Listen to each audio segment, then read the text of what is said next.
Perkenalkan, saya Irfan Reynaldi, peserta Latsar Kabupaten Majalengka, Angkatan 3 Kelompok 3 NDH 19. Saya berprofesi sebagai polisi Pamong Praja ahli pertama di bidang perlindungan masyarakat dan sumber daya aparatur Satuan Polisi Pamong Praja dan Pemadam Kebakaran Kabupaten Majalengka. Satpol PP dan Damkar Kabupaten Majalengka dipimpin oleh seorang kepala satuan dan membawahi sekretariat. Kepala satuan membawahi juga bidang penegakan perundang-undangan daerah, membawahi bidang ketertiban umum dan ketentraman masyarakat, membawahi bidang perlindungan masyarakat dan sumber daya aparatur, membawahi bidang pemadam kebakaran, dan juga membawahi APD.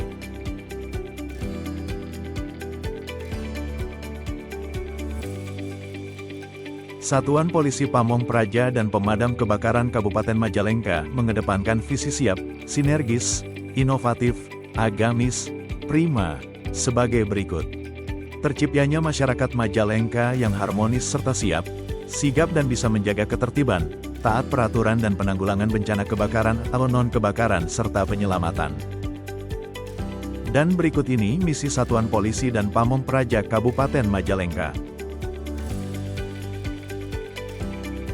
Tugas utama bidang sumber daya aparatur adalah membantu kepala satuan dalam merencanakan, melaksanakan, mengoordinasikan, mengendalikan, dan mengevaluasi seluruh kegiatan yang berkaitan dengan peningkatan kualitas, kuantitas, disiplin, dan dukungan logistik bagi personel Satpol PP. Sedangkan fungsi adalah cara dan kegiatan yang dilakukan, pelatihan, pembinaan, dan pengelolaan logistik untuk mencapai tugas tersebut. Berikut adalah rincian pelayanan utama yang seharusnya diberikan oleh anggota bidang sumber daya aparatur. 1. Pelayanan pengembangan kompetensi, training dan education. Pelayanan ini memastikan setiap anggota memiliki kemampuan teknis dan profesional yang sesuai dengan tuntutan tugas lapangan. Contohnya, anggota harus difasilitasi untuk mengikuti diklat dasar bagi anggota baru. 2. Pelayanan dukungan logistik dan sarana prasarana, readiness support. Pelayanan ini memastikan bahwa alat kerja dan fasilitas operasional selalu dalam kondisi siap pakai. Contohnya, melakukan perawatan preventif terjadwal terhadap seluruh aset dan inventaris, agar tingkat kesiapan operasional selalu tinggi. Misalnya, memastikan oli dan mesin mobil damkar selalu prima.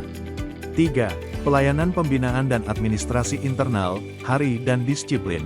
Pelayanan ini berkaitan dengan pengelolaan sumber daya manusia dan penegakan disiplin di lingkungan instansi. Contohnya, melaksanakan pembinaan disiplin dan menangani kasus pelanggaran internal, tindak internal, secara objektif, transparan, dan tanpa diskriminasi. Dan bentuk pelayanan umum yang diberikan kepada masyarakat adalah 1. Penegakan perda dan perkada. 2. Penyelenggaraan Trantibumas. 3. Penyelenggaraan Linmas.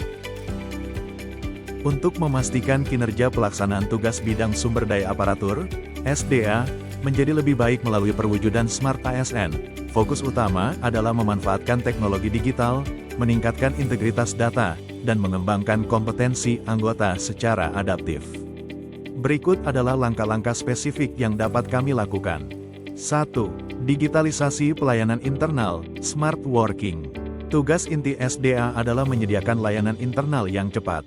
Pemanfaatan teknologi akan memangkas birokrasi dan meningkatkan transparansi. Contohnya digitalisasi inventaris sarana dan prasarana. Setiap personel dapat melaporkan kondisi peralatan, misalnya, trouble report mobil damkar atau kekurangan seragam, secara real-time. Ini mempercepat proses perawatan dan distribusi logistik. 2. Peningkatan kompetensi digital dan adaptif, smart kompetensi. Bidang SDA harus memastikan anggotanya siap menghadapi tantangan era digital, bukan hanya mahir dalam tugas fisik.